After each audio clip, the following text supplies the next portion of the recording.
సంతానలేమితో బాధపడుతున్నారా? 899 రూపాయలకే fertility assessment package. వివరాలకి సంప్రదించండి.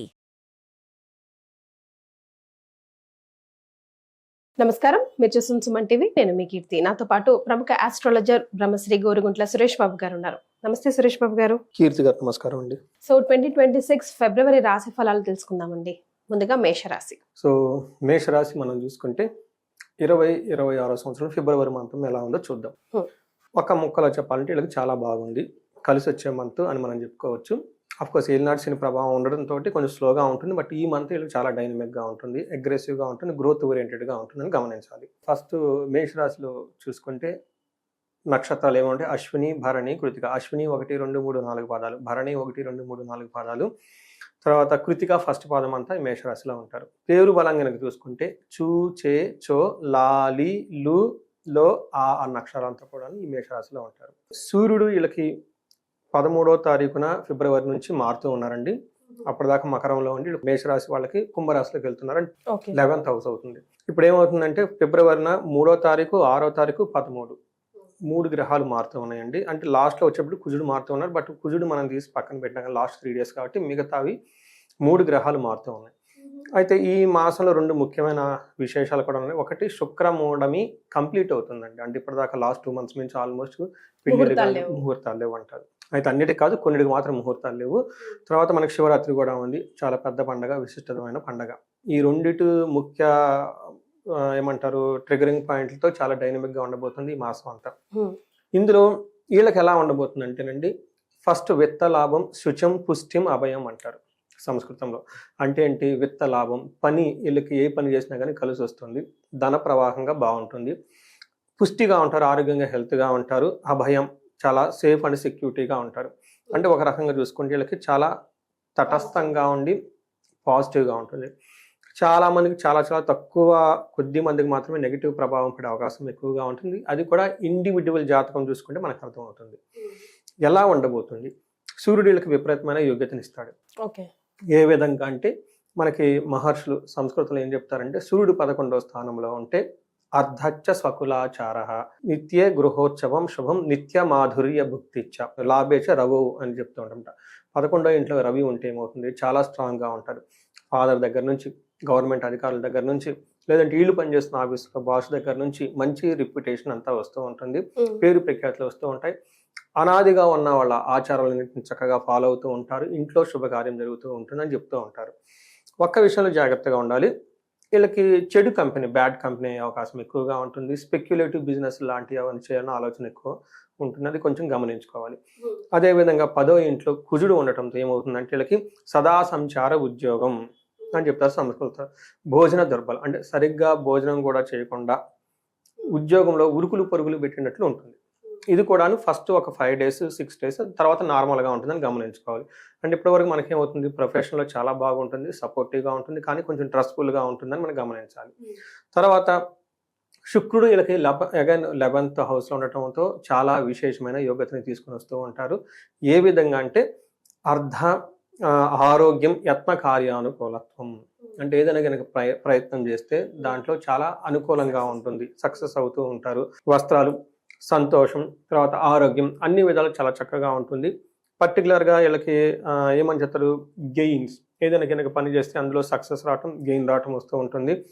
భూమికి సంబంధించిన వ్యవహారాల్లో ఎవరైనా రియల్ ఎస్టేట్ వాళ్ళు అంటే కలిసి వస్తుంది, గమనించుకోవాలి. మేషరాశి వాళ్ళు జనరల్గా వీళ్ళు కొంచెం ఏలినాటి శనితో స్లోగా ఉంటూ ఉంది వాళ్ళకి, బట్ ఈ మంత్ వీళ్ళకి ఫాస్ట్గా పికప్ అయ్యే అవకాశం చాలా ఎక్కువగా ఉంటుంది.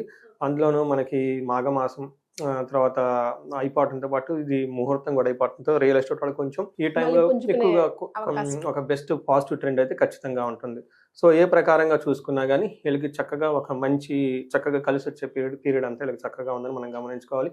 ఈవెన్ బుధుని ద్వారా కూడా ట్రాన్సాక్షన్స్ ఎక్కువగా జరిగే అవకాశం ఎక్కువగా ఉంటుంది. ఇంటెలిజెన్స్, రైటింగ్, పబ్లిక్ స్పీకింగ్ ఇలాంటి ఎవరైనా, తర్వాత ఫిల్మ్ ఇండస్ట్రీలో ఎవరైనా ఉన్నా కానీ వీళ్ళందరికీ చక్కగా కలిసి వచ్చే అవకాశం చాలా ఉంటుంది. సో ఒక రకంగా చూసుకుంటే మేషరాశి వాళ్ళకి ఫిబ్రవరి మంత్ చాలా బాగుండదని మనం చెప్పుకోవచ్చు. సో గ్రహాల ప్రకారం 100కి 100 మార్క్స్ వేసినా కూడా నక్షత్రాల ప్రకారం ఎలా ఉందండి మేషరాశి వారికి? నక్షత్రం చూసుకుంటే వీళ్ళకి కొంచెం మిక్స్డ్గా ఉందండి. ఒక యాంగిల్లో బాగా షాపింగ్ చేసి అనుకునేవి కొనుక్కుంటారు.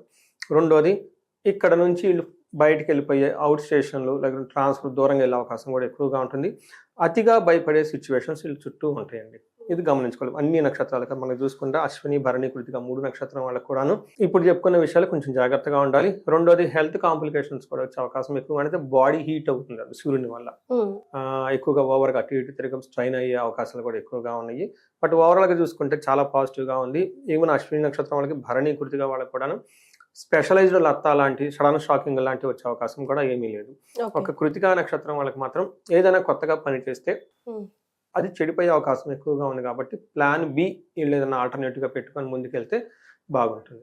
బట్ అది కూడా చాలా లిమిటెడ్గా ప్రాబ్లం అయ్యే అవకాశం ఎక్కువగా ఉంది. బట్ ఓవరాల్గా బాగుంటుందని గమనించాలి. సో ఇటు గ్రహాల ప్రకారమైన, నక్షత్రాల ప్రకారమైన అంత అనుకూలంగా లేనప్పుడు ఎలాంటి రెమెడీస్ వారికి హెల్ప్ అవుతాయి అంటారు? వీళ్ళకి first and foremost best remedy ఏంటంటే హనుమాన్ చాలీసా ప్రతిరోజు చదవాలి. శని పిప్పలాద స్తోత్రం ప్రతిరోజు చదవాలి. ఇది వీళ్ళు ఎవ్రీడే చేసుకోవచ్చు. ఇది ఎందుకు చెప్తున్నానంటే వాళ్ళకి ఏలినాడు శని యొక్క ప్రభావంతో ఉన్నారు కాబట్టి. బట్ ఈ మంత్ వీళ్ళకి విశేషంగా లాభించాలి అంటే మన్యు పాశుపత అభిషేకం చేయించుకుంటే కార్యసిద్ధి వస్తుంది, విశేషంగా లాభపడతారు.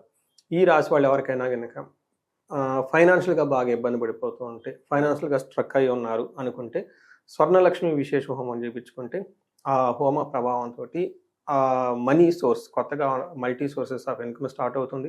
ఎక్కడైనా మనీ ఆగిపోయి ఉన్నా కానీ ఆ మనీ వచ్చే అవకాశం ఎక్కువగా ఉంటుంది. చాలామంది ఇది చేయించుకుంటూ ఉన్నారండి. చాలా చేయించుకున్న తర్వాత ఫీడ్బ్యాక్ అంతా ఇస్తూ ఉన్నారు. పాజిటివ్ ఫీడ్బ్యాక్, చాలా పాజిటివ్ ఫీడ్బ్యాక్ ఇస్తున్నారు. కొంతమందికి 9 days, కొంతమందికి 21 days మేము చెప్తాం 3 months మినిమం వెయిట్ చేయాలండి. బట్ ఈ లోపే వాళ్ళకి పాజిటివ్ సైన్స్ అన్నీ వచ్చేసి ఆ ఎక్సైట్మెంట్తో మెసేజ్లు అన్నీ పెడుతూ ఉంటారు. కొంతమంది అయితే రిగ్రెట్, మాకు తెలుసుంటే ఎప్పుడో చేయించుకుని ఉండేవాళ్ళం కదండి.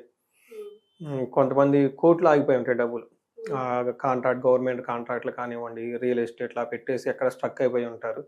ఇలా చేయించుకొని పోయారు వాళ్ళు పాజిటివ్. అదేమంటే ఆ ఫీడ్బ్యాక్ ఇక్కడ షేర్ చేస్తే ఈ రాశి వాళ్ళకు శని ప్రభావంతో ఉన్నారు కాబట్టి ఎక్కడైనా స్ట్రక్ అయ్యి చేయించుకుంటే చాలా ముందుకెళ్తూ ఉంటారు.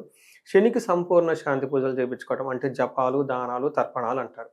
ఇవి చేయించుకొని శని పాశుపత అభిషేకం చేయించుకుంటే శని ప్రభావం చాలా వరకు తగ్గుతుంది. ఎందుకంటే ఏలినాటి శని జస్ట్ స్టార్ట్ అయింది, ఇంకా కొంచెం రిస్కీగా ఉండే అవకాశం ఎక్కువ ఉంది. కాబట్టి ముందుగానే వీళ్ళు చేయించుకుంటే చాలా మంచిది. జాతకం ఇండివిజువల్గా జాతకం చూపించుకొని ఏ దశ నడుస్తుంది, ఏ భుక్తి నడుస్తుంది, దాని ఇంపాక్ట్ ఎలా ఉంటుంది, అలా ముందుగానే ఏమంటారు ప్రివెంటివ్గా చేసుకుంటూ ఉంటే చాలా బాగుంటుంది ఈ రాశి వాళ్ళకి. సో మేష రాశి వారికి ఫిబ్రవరి నెల అన్ని విధాలుగా గ్రహాల ప్రకారం కలిసి వస్తుంది. నక్షత్రాల ప్రకారం కొంచెం అప్ అండ్ డౌన్ ఉంది కాబట్టి సూచించిన రెమెడీస్ ఫాలో అవుతే అంత మంచి జరుగుతుంది. చాలా సంతోషం అండి. ధన్యవాదాలు. ధన్యవాదాలు.